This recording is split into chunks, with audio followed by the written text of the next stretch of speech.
Las Vegas is losing visitors, fame, and name, not even slowly or quietly, but faster than the city knows how to handle, and it has no obvious plan to reverse.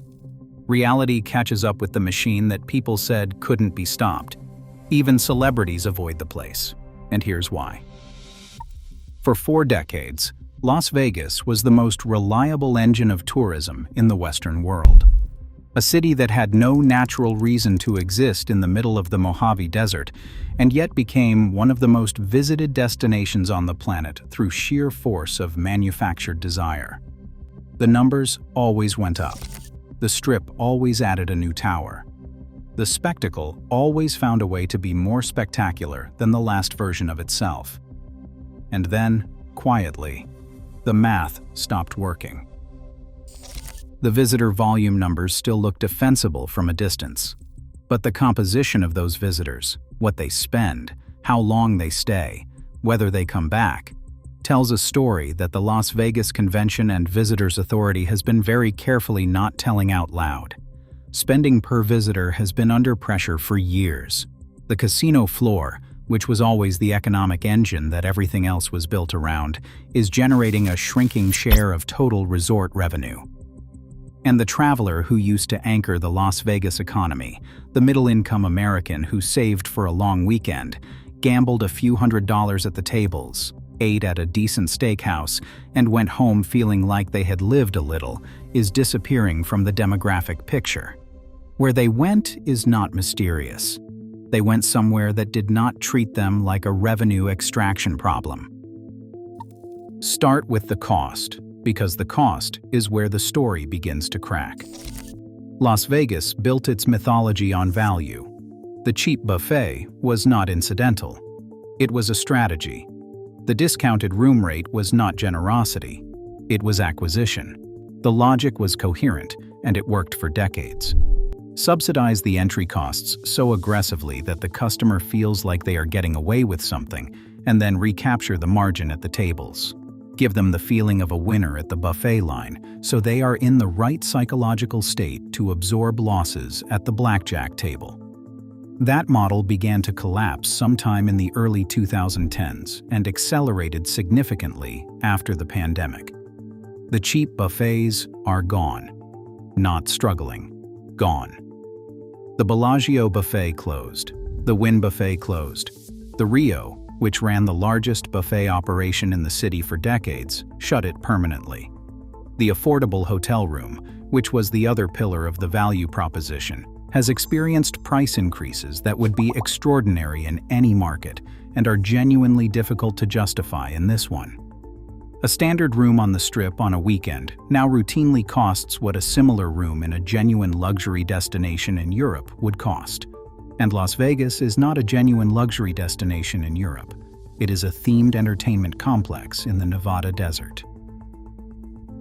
The resort fee became the symbol of this transformation in ways that were not entirely fair to it, because resort fees are a symptom rather than a cause. But the symbolic weight is real and deserves attention. A hotel charges a resort fee, often between $30 and $50 per night, on top of the room rate, for amenities that were previously included or that the guest has no intention of using. The fee is non-negotiable. Its existence is disclosed, typically, in the kind of fine print that is designed to be found only after the booking is confirmed. The customer arrives having paid what they believe to be the room rate, and then discovers that the room rate was not the room rate. The emotional transaction this creates is not one that builds loyalty. It is one that builds resentment. And resentment in a destination economy is a slow-acting poison with no antidote. This is not a minor operational complaint. It is a signal of something structural. When a city's tourism economy begins extracting value from visitors in ways that feel adversarial rather than entertaining, it means the underlying value proposition has deteriorated to the point where the margin can no longer be found where it used to be. Las Vegas used to make its money by being irresistible. It is increasingly making its money by being unavoidable, and those are not the same thing. The entertainment economy that replaced gambling as the primary revenue driver has its own version of this problem. The residency model, anchored by major pop and legacy acts performing dozens of shows per year, delivered a decade of strong results and fundamentally changed how the music industry thought about live performance economics. It also had a ceiling. The acts that could anchor a residency at the scale Las Vegas required were, by definition, the largest names in the world, and the largest names charge accordingly. A ticket to a premium residency show on the Strip now runs to several $100s before fees. Fees, incidentally, have their own opacity problem. The entertainment product is excellent. The price is genuinely hard to justify for anyone who runs the full calculation of what a Las Vegas weekend now costs in aggregate. There is a parallel here with what happened in Paris that is worth sitting with. Paris spent decades as a category unto itself, a destination so mythologically loaded that rational cost-benefit analysis did not apply. You went to Paris because it was Paris. The mythology insulated the city from the pricing logic that would have constrained any other destination. When the gap between what Paris cost and what Paris delivered widened past a certain threshold, the mythology began to function as cover rather than justification. Visitors stopped returning. The repeat rate dropped. The mythology held the headline numbers together while the internal reality deteriorated.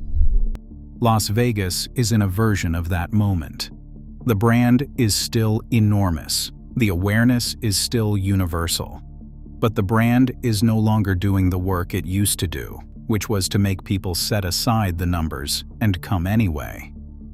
The people who are most sensitive to this shift are the ones Las Vegas can least afford to lose.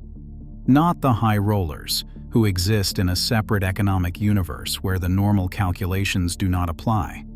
Not the occasional visitor who comes once in a lifetime and absorbs the cost as a one-time experience. The people who are recalculating are the regular visitors, the couples who came every 2 years, the groups of friends who made it an annual tradition, the middle-income leisure traveler who had Vegas on a rotation with other domestic destinations and is now finding that other destinations on that rotation offer more for less. Sports was supposed to solve this. The arrival of the Raiders, then the Golden Knights, then the Aces, then the announcement that Formula One would bring its Las Vegas Grand Prix to the Strip in 2023 was framed as a diversification of the demand base. New reasons to come, new visitors who were not primarily motivated by gambling, new revenue streams that did not depend on the casino floor. The Grand Prix in particular was positioned as a transformational moment, a global event of the highest commercial tier landing in a city that was already a global brand. The combination was supposed to be unstoppable. The 2023 race generated significant media coverage and significant complaints in roughly equal measure. Hotel prices during race week reached levels that even the most enthusiastic Formula One fans described as extractionary. Residents of the city, who had tolerated the construction disruption that came with installing a street circuit through the heart of the Strip, found their commutes and their lives disrupted in ways that civic communication had been underprepared for. The race itself was, by motorsport standards, reasonably entertaining. The surrounding experience was, by destination standards, a case study in the dangers of treating a captive audience as an opportunity rather than a relationship. The audience noticed. The reviews were not good. The second year was better organized. But the reputational data from that first edition entered the global conversation about Las Vegas in a way that did not serve the destination. That conversation is the thing that is hardest to reverse. Las Vegas accumulated, over decades, a remarkably powerful global narrative. What happens in Vegas stays in Vegas is not just a slogan. It is an entire theory of place, an argument that this city exists in a different register from ordinary life, that the normal rules of consequence and judgment and restraint are suspended here, and that suspension is worth the price of the flight and the room and the table minimum. The narrative worked because the experience was capable of delivering it. The experience is less capable of delivering it now. And when the experience cannot deliver the narrative becomes a liability. Because people arrive expecting the myth and encounter the resort fee. Empires do not fall in a day. They fall in patterns. A buffet that closes and does not reopen. A repeat visitor who runs the numbers and picks somewhere else. A global event that was supposed to announce reinvention and instead confirmed the suspicion that the city had confused spectacle with substance. The lights on the Strip are still on. They will be on for a very long time.